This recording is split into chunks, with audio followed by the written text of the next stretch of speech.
नमस्कार दोस्तों, स्वागत है आपका हमारे YouTube channel maths magic by Ravi sir के YouTube चैनल पर। फ्रेंड्स, आज की इस वीडियो में हम मैथ के 5 मिक्स क्वेश्चन को विथ ट्रिक के साथ सॉल्व करना सिखाएंगे। ये प्रश्न प्रीवियस ईयर एग्ज़ाम में पूछे गए प्रश्न होंगे। आज की ये 6वीं क्लास है। इसके पहले हमने 5 क्लास को ऑलरेडी पढ़ाया हुआ है। यदि आपने उस वीडियो को नहीं देखा है तो वीडियो के डिस्क्रिप्शन में लिंक दिया गया है, जाकर उसको आप देख सकते हैं। तो चलिए आज की इस वीडियो को हम शुरू करते हैं। तो यहाँ पर आज की वीडियो को शुरू करने से पहले कल की जो 5वीं क्लास थी उसमें इस क्वेश्चन को हमने पढ़ाया हुआ है। इस क्वेश्चन में थोड़ा मिस्टेक हो गया था, जो कि 3rd नंबर का क्वेश्चन था। इसमें क्वेश्चन में यदि sec theta plus tan theta equal to 5 तो sec theta minus tan theta equal to question mark ज्ञात करना नहीं है, बल्कि यहाँ पर सेक थीटा का मान ज्ञात करना है, जबकि इसका मान आपको नहीं ज्ञात करना है। यहाँ पर ये गलती लिखा गया था, यहाँ पर सिर्फ सेक थीटा का मान पूछा गया है। तो इस तरह क्वेश्चन लगाने के लिए हमने उस वीडियो में भी अच्छे से बताया है, तो यहाँ पर भी देख लीजिए कैसे लगा सकते हैं ट्रिक के माध्यम से। यदि sec theta plus tan theta equal to 5 दिया गया है और आपसे सिर्फ सेक थीटा पूछा गया, तो इसका एक रूल्स होता है कि sec theta minus tan theta क्या होगा, 1/5 होता है, जो कि यहाँ पर हमने लिखा हुआ है ऑलरेडी। ये फार्मूला की तरह ही होता है, जो कि ट्रिक है एक तरह का। तो यहाँ पर यदि हमें सेक थीटा का मान पता करना है तो हम इन दोनों को, इसको और इसको दोनों को जोड़ लेंगे। यदि हमें टेन थीटा का मान पूछा तो हम इन दोनों को घटा देते थे।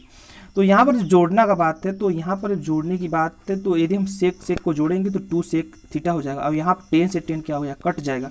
अब 5 + 1/5 को जोड़ देंगे तो हमारा जो राइट आंसर आएगा वो आ जाएगा सेक थीटा इक्वल टू आ जाएगा 13/5, जो कि इस क्वेश्चन का राइट आंसर आएगा।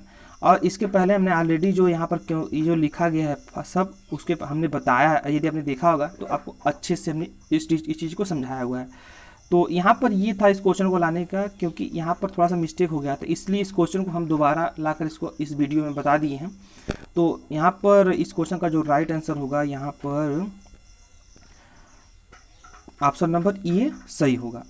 तो यदि आपने उस वीडियो को देखा है तो इसको आप करेक्ट कर लीजिएगा, क्योंकि यहाँ पर सेक थीटा का मान पूछा गया था। तो आई होप ये क्वेश्चन आपको अच्छे समझ में आया होगा कि क्या पूछा गया था। तो आगे चलते हैं आज की वीडियो का पहला क्वेश्चन देखते हैं क्या पूछा गया है। तो यहाँ पर देख लेते हैं। यहाँ पर कह रहा है कि 10,000 की धनराशि पर 5% वार्षिक दर से 2 वर्ष के साधारण ब्याज SI यानी कि सिंपल इंटरेस्ट तथा चक्रवृद्धि यानी कंपाउंड इंटरेस्ट में कितना अंतर होगा, यानी कि दोनों का अंतर पूछा गया। तो इस तरीके के क्वेश्चन लगाने के लिए अगर आप बेसिक से लगाने लगेंगे तो काफ़ी समय लगेगा। तो इसको आप ट्रिक से कैसे लगा सकते हैं। P कोष्टक में R/100 का whole square equal to D, यानी जहाँ P क्या है, मूलधन यानी प्रिंसिपल अमाउंट, R क्या है, रेट यानी दर है, और D क्या है, यानी डिफरेंस, अंतर। तो यहाँ पर डिफरेंस की बात करें तो ये पूछा ही गया है इस प्रश्न में। और 10,000 यानी कि हमारा जो मूलधन है वो कितना दिया हुआ है, 10,000, और दर कितना है, 5% है।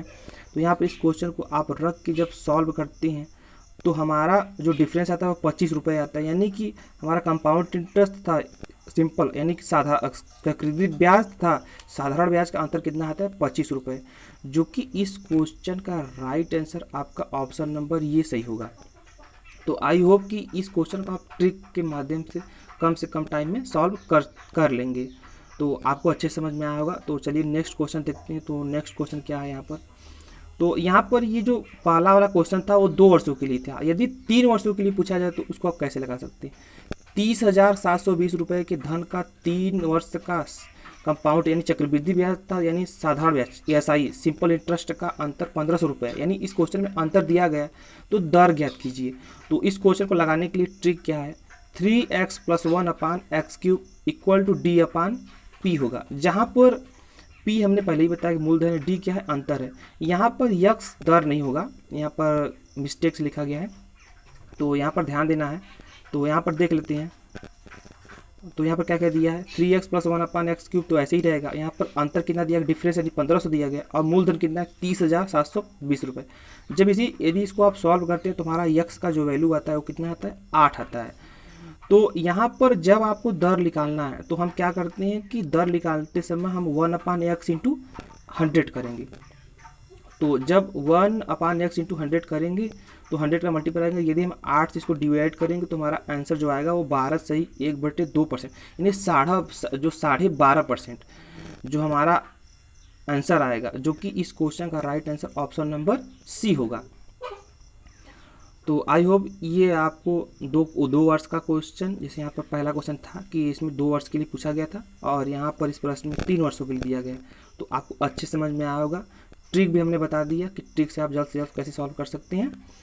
तो चलिए नेक्स्ट क्वेश्चन देखते हैं। तो नेक्स्ट क्वेश्चन जो कि त्रिकोणमिति से है, तो यहाँ पर देख लेते हैं क्या पूछा गया। Sine square 60 degree, cot square 30 degree, cot square 45 degree, sec square 60 degree का मान ज्ञात करें। तो इसका वैल्यू पूछा गया है। तो इसका वैल्यू निकालने के लिए हम यहाँ पर पहले क्वेश्चन को लिख लेंगे और यहाँ पर देखेंगे साइन 60 का मान कितना होता है, √3/2 होता है। कास 30 डिग्री का मान कितना होता है, करड़ी में 3/2 होता है। काट 45 डिग्री का मान कितना होता है, 1 होता है। और सेक 60 डिग्री का मान कितना होता है, 2 होता है। यदि आप त्रिकोणमिति पढ़े होंगे तो उसमें जो टेबल होता है जिसमें आप वैल्यू को याद करने का जो तरीका होता है वो अगर पढ़े होंगे तो उसी से है ये मान कैसे निकाला जाता है। तो यहाँ पर वैल्यू को जो साइन 60 का वैल्यू कितना आता है, √3/2 का होल स्क्वायर प्लस 3√3/2 का होल स्क्वायर प्लस 1 का होल स्क्वायर प्लस 2 का होल स्क्वायर।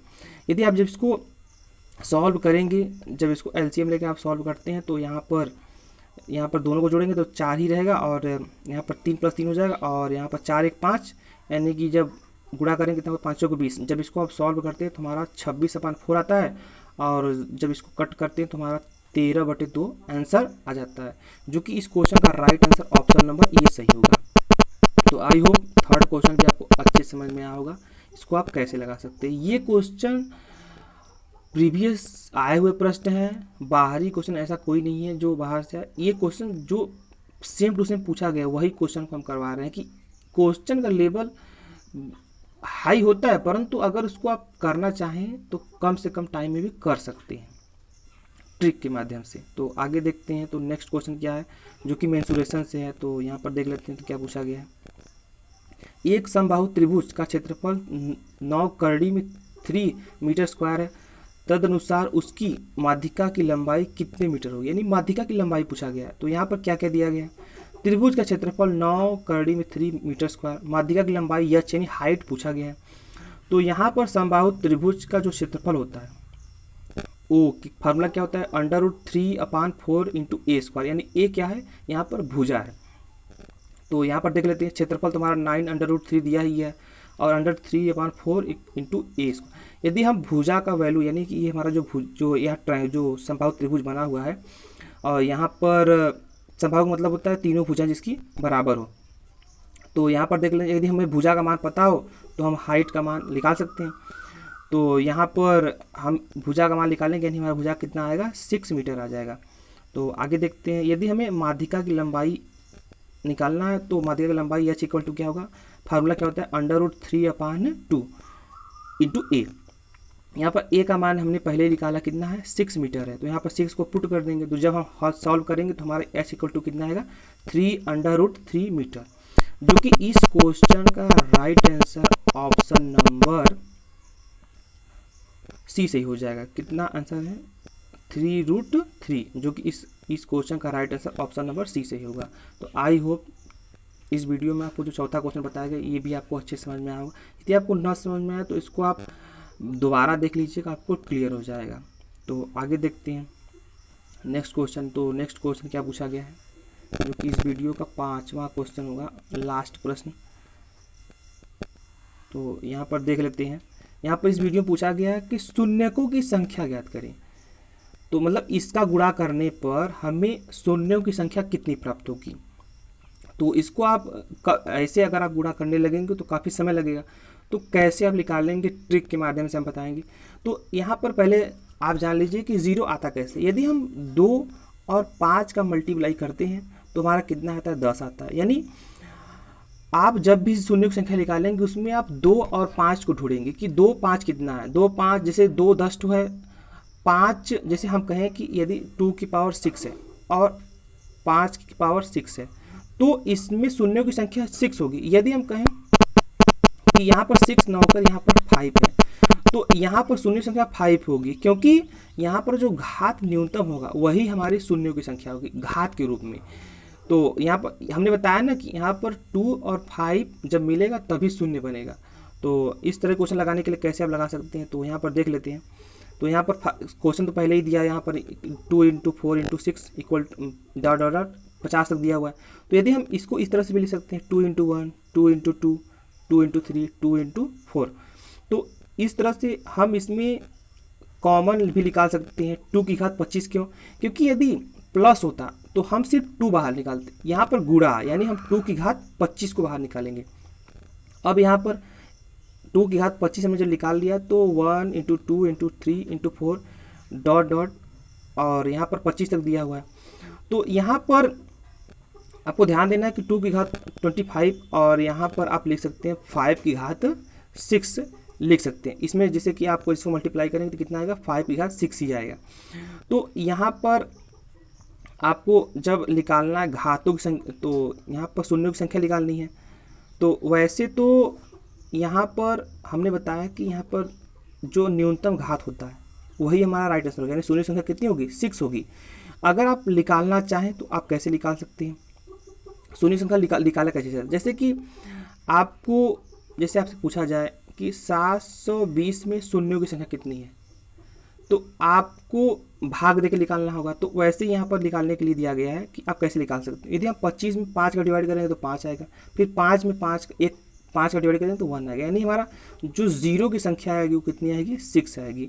यानी कि हम कह सकते हैं कि जो यदि घात में कोई चीज़ दिया हुआ है तो हमारा जो न्यूनतम घात होगा 2 और 5 के कंपेयर में हम 3 या मतलब कोई अन्य अंक को नहीं लेंगे, सिर्फ 2 और 5 को लेंगे जिससे हमारा शून्य बन सके। तो उसके लिए हम जो न्यूनतम घात होगा वही हमारा राइट आंसर होगा। तो आई होप कि आपको ये समझ में आया होगा कि इस तरह के क्वेश्चन आपको कैसे सॉल्व कर सकते हैं। तो यहाँ पर इस क्वेश्चन का जो राइट आंसर होगा वो ऑप्शन नंबर ए सही है। तो आई होप कि आपको हमने जो 5 क्वेश्चन ट्रिक के साथ पढ़ा है आपको अच्छे समझ में आया होगा। यदि आपको वीडियो पसंद आए तो वीडियो को लाइक करें, चैनल को सब्सक्राइब करें, वीडियो को शेयर ज़रूर करें। Thanks for watching video.